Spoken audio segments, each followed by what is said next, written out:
तो अभी तक हमने देखा था कि लीन ने ट्रोल क्लैन को कल्टीवेशन ड्रॉप करके पनिशमेंट दे दिया था। अब आगे हम देखते हैं लीगू एंसेस्टर से कहने लगता है कि मास्टर आप मुझे जल्दी से बाहर निकालो क्योंकि मैं उसके साथ में फाइट करने के लिए जाना चाहता हूँ। जिसके बाद हम देखते हैं कि एंसेस्टर भी तुरंत इसे बाहर निकाल देता है और फिर वो इसे लीन के खिलाफ भड़काते हुए कहता है कि क्या तुम्हें याद है कि उसने तुम्हारे साथ में किस तरह से ट्रीट किया था।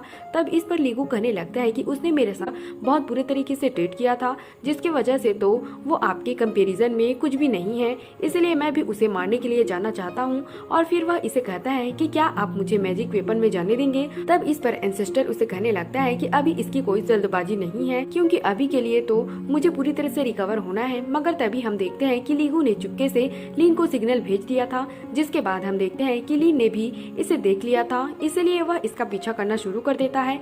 और अब इस तरह से हम देखते हैं कि उसने एक लोकेशन को खोज लिया था।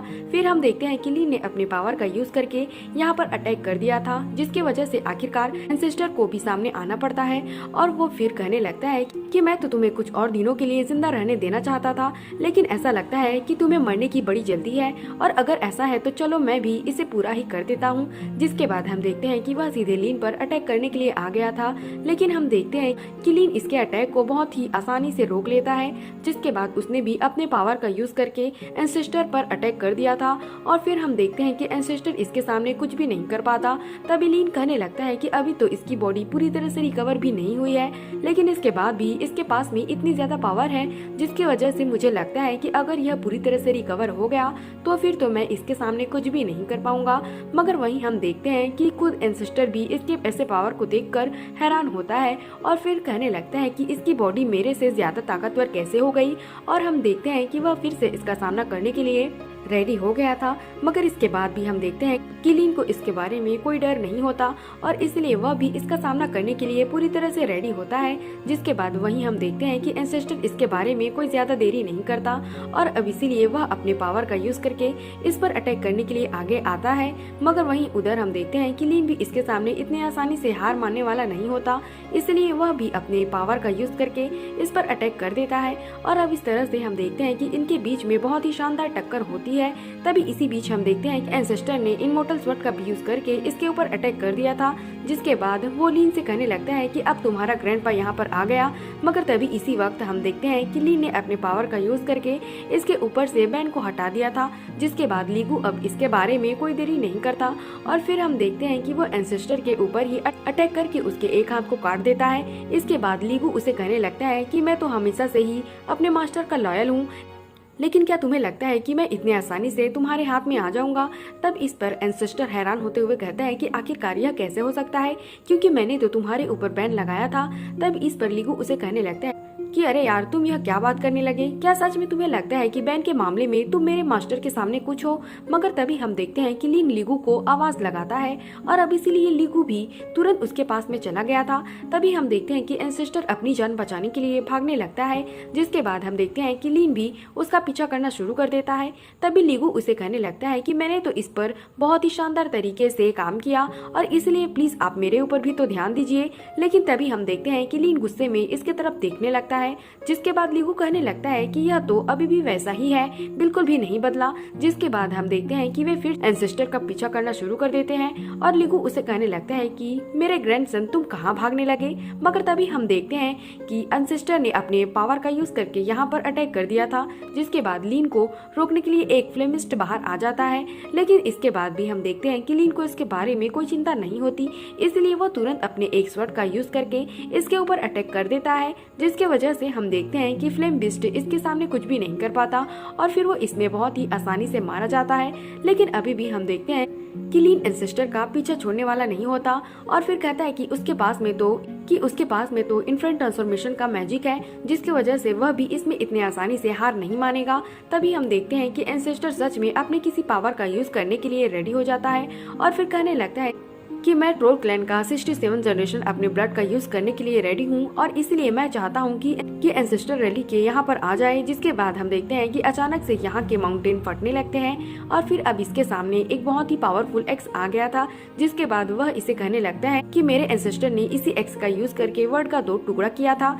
इसके अलावा इमोर्टल क्लैन के लेवल 9 वाले 2 इमोर्टल मास्टर भी इसके हाथों मारे गए हैं, इसलिए अब तुम भी इसके हाथों मरने के लिए रेडी हो जाओ। और असल में यह तो तुम्हारा लक है कि तुम इसके हाथों मरने वाले हो।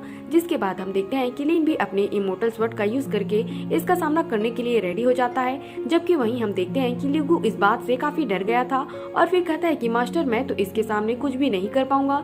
जिसके बाद हम देखते हैं कि लीन सच में इसके सामने ज्यादा कुछ नहीं कर पाता और फिर वह आखिरकार माउंटेन से जाकर टकरा जाता है। लेकिन तभी हम देखते हैं कि लुई में भी इस चांस का फायदा उठाने के लिए रेडी हो जाती है और फिर इसीलिए वह अपने पावर का यूज करके इस पर अटैक करने के लिए कोशिश करती है। मगर तभी इसी वक्त हम देखते हैं कि वो ताई ने आकर इसे रोक दिया था और फिर उससे कहता है कि लुई मई तुम्हारा अपोनेंट तो मैं हूँ। तब इस पर लुई मई इसे कहने लगती है कि अगर तुम्हें मास्टर यूनक्वेजी ने सिलेक्ट किया है तो क्या हुआ, लेकिन फिर भी तुम्हारे पास में तो केवल मिडिल स्टेज वाली ट्रांसफॉर्मेशन वाली कल्टीवेशन है, जिसकी वजह से तुम तो मेरे सामने कुछ भी नहीं हो। लेकिन इसके बाद भी हम देखते हैं कि वो ताई इतनी आसानी से हार मानने वाला नहीं होता, इसलिए वह भी अपने पावर को एक्टिवेट कर लेता है और फिर कहता है कि चलो फिर इसे ट्राई करके देख लेते हैं। वहीं हम देखते हैं कि एंसेस्टर ने लगातार अपने एक्स से अटैक करना शुरू कर दिया था और फिर कहने लगता है कि अब तुम्हें क्या हो गया कि अब तुम मुझे नहीं मारना चाहते। मगर अभी भी हम देखते हैं कि लीन ने अपने आप को बचा लिया था। जिसके बाद हम देखते हैं कि वह इसमें कोई देरी नहीं करता और अब वो अपने 1 बिलियन वाले सोल बैनर को भी बाहर निकाल लेता है। जिसके बाद हम देखते हैं कि एंसेस्टर भी इसे देखकर पूरी तरह से हैरान हो गया था और फिर कहता है कि यह तो सोल रिफाइनिंग सेक्टर से है। वहीं उधर हम देखते हैं कि लुई मई ने भी अपने पावर का यूज करके अटैक करना शुरू कर दिया था, जिसकी वजह से वो ताई इसके सामने कुछ भी नहीं कर पाता और फिर हम देखते हैं कि लुई मई इसके ऊपर भारी पड़ने लगती है। लेकिन तभी हम देखते हैं कि उसकी भी नजर 1 मिलियन वाले सोल बैनर के ऊपर जाती है, जिसे देखकर वो भी इस बात से पूरी तरह से हैरान हो गई थी और फिर कहती है कि डुंटियान ने तो असल में इसे लीन को दे दिया। तभी वो ताई उसे कहने लगता है कि तुम्हें इसके बारे में ज्यादा सोचने की जरूरत नहीं है, क्योंकि मुझे लगता है कि तुम उसके सामने कुछ भी नहीं कर पाओगी। जिसके बाद हम देखते हैं कि लुई मई अब यहाँ पर कुछ भी नहीं कर पाती और फिर वह तुरंत वहाँ से भाग जाती है। मगर वहीं हम देखते हैं कि एंसेस्टर अभी भी इतने आसानी से इसके सामने हार मानने वाला नहीं होता और इसलिए वह अपने एक्स का यूज करके इसका सामना कर रहा होता है। लेकिन तभी हम देखते हैं कि लीन ने फिर से अपने पावर का यूज करके इस पर अटैक कर दिया था, जिसकी वजह से एंसेस्टर का एक्स उसके हाथों से गिर जाता है।